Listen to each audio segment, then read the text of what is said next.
Hello everyone, বিতিশার রান্নাঘরে সবাইকে স্বাগত। আজকের রেসিপি সর্ষে পোস্ত বাটা দিয়ে মাগুর মাছের ঝাল। তার জন্য প্রথমে মাগুর মাছ ভালোভাবে কেটে ধুয়ে পরিষ্কার করে নিতে হবে। এবার মাগুর মাছগুলোতে ভালোভাবে লবণ হলুদ মাখিয়ে নিতে হবে।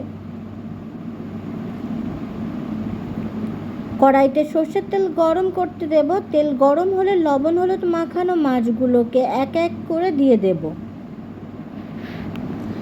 মাছগুলোকে খুব বেশি ভাজবো না। এক পিঠ ভাজা হলে উল্টো পিঠটাও ভেজে নেব। দুই পিঠ ভাজা হলে মাছগুলোকে তুলে নেব।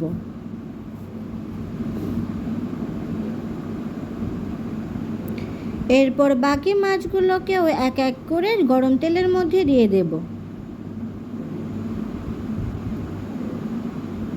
দুই পিঠ ভাজা করে নেব।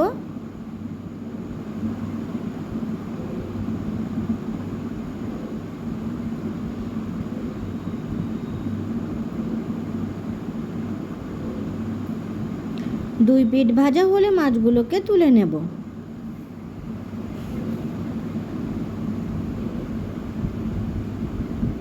এবার কড়াইয়ে গরম সর্ষের তেলে কালো জিরে ফোড়ন দেব।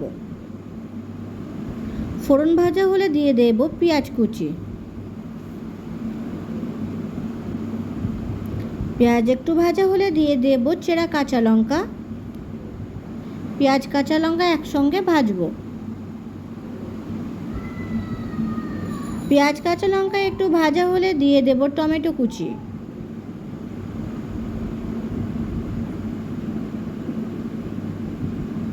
টমেটো কুচি পেঁয়াজ লঙ্কার সাথে ভাজবো।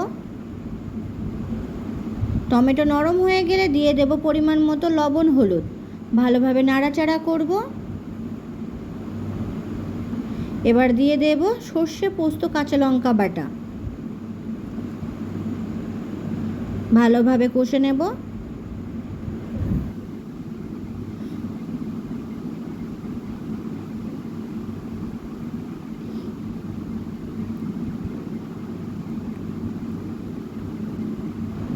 মশলাটা ভালোভাবে কষা হয়েছে, মশলা থেকে তেল ছেড়ে দিয়েছে।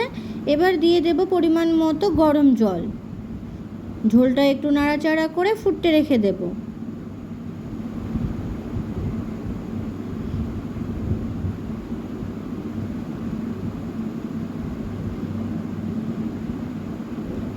ঝোলটা ফুটতে শুরু করেছে। ঝোলটা ভালোভাবে ফুটলে ভেজে রাখা মাগুর মাছগুলোকে এক এক করে দিয়ে দেব।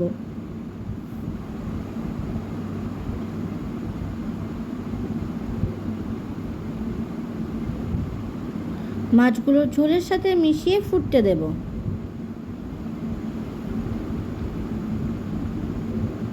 ভালোভাবে কিছু সময় ফুটলেই তৈরি সর্ষে পোস্ত বাটা দিয়ে মাগুর মাছের ঝাল। ভিডিওটি কেমন হয়েছে অবশ্যই কমেন্ট করে জানাবেন। আর ভিডিওটি যদি আপনাদের ভালো লেগে থাকে তাহলে চ্যানেলটিকে সাবস্ক্রাইব করে পাশে থাকবেন।